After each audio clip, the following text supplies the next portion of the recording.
नमस्ते एक्वेरियस। उम्मीद करती हूँ कि आप सभी अच्छे हैं, अपनी लाइफ में ग्रो कर रहे हैं, प्रोग्रेस कर रहे हैं। Sending you lots of prayers and best wishes from my side. Please take care, stay safe. First 15 days of सितंबर 2023 कैसे रहेंगे आपके लिए, इसी टॉपिक पे हम रीडिंग कर रहे हैं।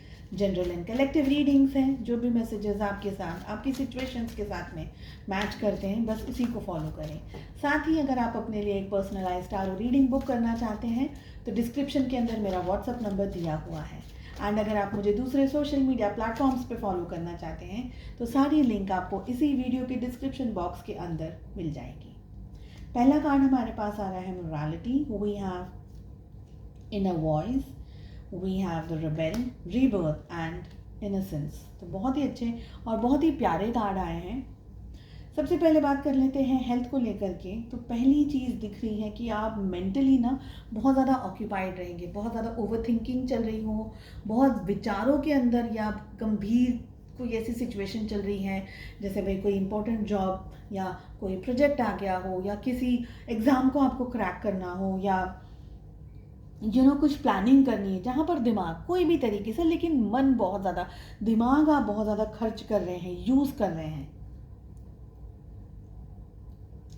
हेल्थ इश्यूज़ की अगर बात करूँ तो लोअर बॉडी पेन हो रहा हो, shoulder, spine, headache, sore throat, ये वाली चीज़ें मुझे दिख रही हैं। ठीक है, कंट्रोल मत करने की कोशिश करिएगा किसी भी चीज़ को। अपने इनर वॉइस को, अपने इनर गाइडेंस को सुनते रहिए। अगर आपका मन नेगेटिव रहा तो आप नेगेटिव की तरफ ज़्यादा चलते चले जाएंगे। मगर अगर आपका मन अच्छा रहा, पॉजिटिव रहा, अगर आपको अपने कॉन्शियस की अपनी अंदरूनी आवाज़ सुनाई दी, जो आपका दिल सच्ची में, हकीकत से आपकी रूह जो कह रही है, आपका दिल जो सच में कह रहा है, उसको आपने अगर फॉलो किया तो चीज़ों को अच्छे से हैंडल करना, मैनेज करना आप कर पाएंगे। यहाँ पर आपको सबको इम्प्रेस नहीं करना है, क्योंकि आप ये नहीं करना चाहते हैं एक्वेरियस। आप दूसरों को इम्प्रेस करके अपनी ज़िंदगी में आगे नहीं बढ़ना चाहते हैं, आप खुद से सब कुछ करके आगे बढ़ना चाहते हैं। दूसरे भले आपकी हेल्प करें, आप वो हेल्प थोड़ी बहुत ले भी लें, लेकिन सिर्फ दूसरों के भरोसे अपनी ज़िंदगी की गाड़ी को आगे दौड़ाना, ये आपकी प्लानिंग में मुझे दिख नहीं रहा है। आप चीज़ों को अपने तरीके से करके, और उस तरीके से, जैसे हम कहते हैं ना कि ज़ीरो से स्टार्ट कर रहे हैं आप पढ़ना, ए से शुरू कर रहे हैं, तब आप जेड तक पहुंचेंगे। तो आपको ए टू जेड जब सीखना है तो आप स्टार्टिंग से करेंगे, उसी तरीके से काम को भी आप स्टार्टिंग से करना पसंद करेंगे। आप चीज़ों को अपनी अपनी क्षमता से, अपनी शक्ति से सीखना पसंद करेंगे, अपने तरीके से सीखना पसंद करेंगे, ये मुझे लग रहा है। दूसरे लोग इंटरफियर कर रहे हैं, नहीं कर रहे हैं, आपके फेवर में चीज़ें आ रही हैं, नहीं आ रही हैं, आप खुद पे कॉन्फिडेंस रखें।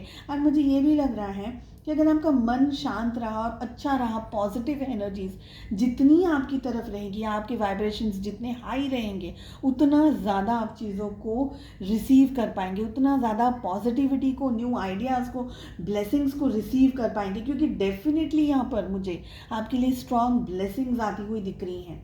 आपको रास्ता दिखाई देता चला जाएगा। भले इस समय आपको लग रहा है कि भाई बहुत अंधेरा है, I can not see anything, मगर आपके सामने चीज़ें एक एक करके आती चली जाएंगी, चीज़ें आपके सामने क्लियर अप होती चली जाएंगी, आपको चीज़ें ठीक से पता चलती चली जाएंगी।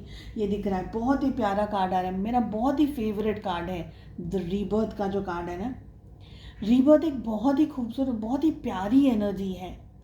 हम देखिए, जब हम जन्म लेते हैं ना, तो हमें उस टाइम पे हम इतने छोटे होते हैं कि हमें खुद को, हम में से किसी को कुछ नहीं मालूम होता कि बर्थ का प्रोसेस किस तरीके से है। मगर जब एक बेबी बॉर्न हो रहा है, वो एक प्रोसेस से गुजर रहा है, उसको भी पीड़ा हो रही है। जब माँ को पीड़ा हो रही है तो बच्चे को भी कहीं ना कहीं कुछ ना कुछ पीड़ा होती ही है, क्योंकि एक ट्रांसफॉर्मेशन की एनर्जी आ रही है, एक चेंज की एनर्जी आ रही है।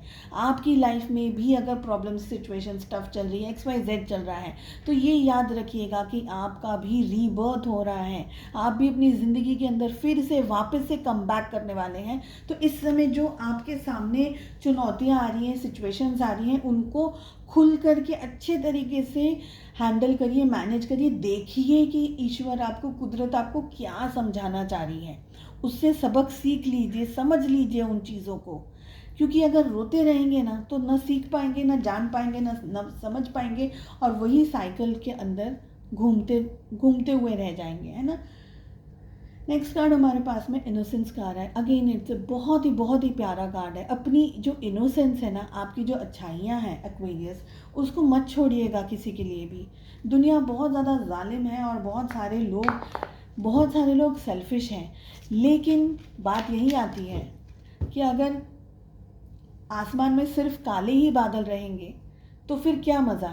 थोड़ी सी वाइटनेस, वाइट बादल, पॉजिटिविटी भी तो आनी चाहिए ना, तभी तो आसमान के अंदर डबल शेडेड रहेंगे। तो अपनी इनोसेंस को मत खोइएगा, what's ever happens.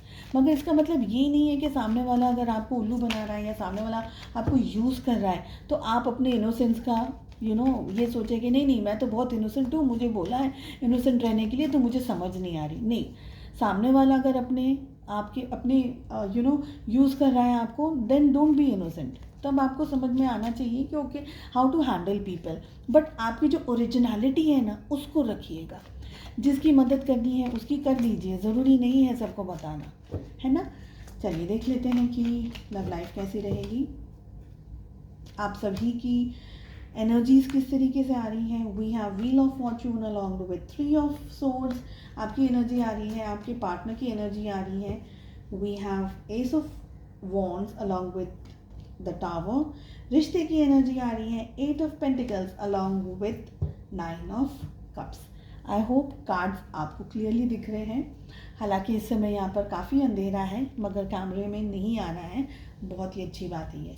Zodiac science की बात करते हैं। 12 ज़ोडिएक साइंस इंक्लूडेड है रीडिंग के अंदर, इसी तरीके से मैं इसको पढ़ूंगी। अब देखिए, आपके अंदर बहुत सारे स्ट्रॉन्गली चेंजेस आए हैं। आपका दिल टूटा है या टूट रहा है, या रेड फ्लैग टूटने वाला है।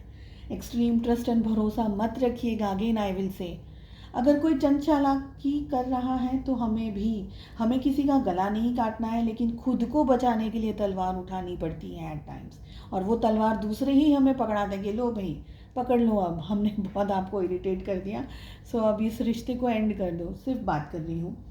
तो आप थोड़ा सा संभल करके रहिएगा। डिस्टेंस आ सकता है, रिलेशनशिप में इश्यूज या क्लैशेस हो रहे हो एनर्जी के। यहाँ पर 3 ऑफ सोर्ड्स आ रहा है तो यहाँ पर टावर की एनर्जी भी आ रही है, तो रिश्ते में इरिटेशन, कुछ फ्रिक्शन आ रहा है, रिश्ते में गर्माहट आ रही है। गर्मी मतलब गुस्सा, नॉट दैट गर्मी, ओके। गुस्से की एनर्जी दिख रही है। हो सकता है आपके पार्टनर का कुछ बिहेवियर आपसे मैनेज नहीं हो, डाइजेस्ट नहीं हो, उनका बिहेवियर कुछ इस तरीके का हो कि आपको चीज़ें अच्छी ना लगें, ओके।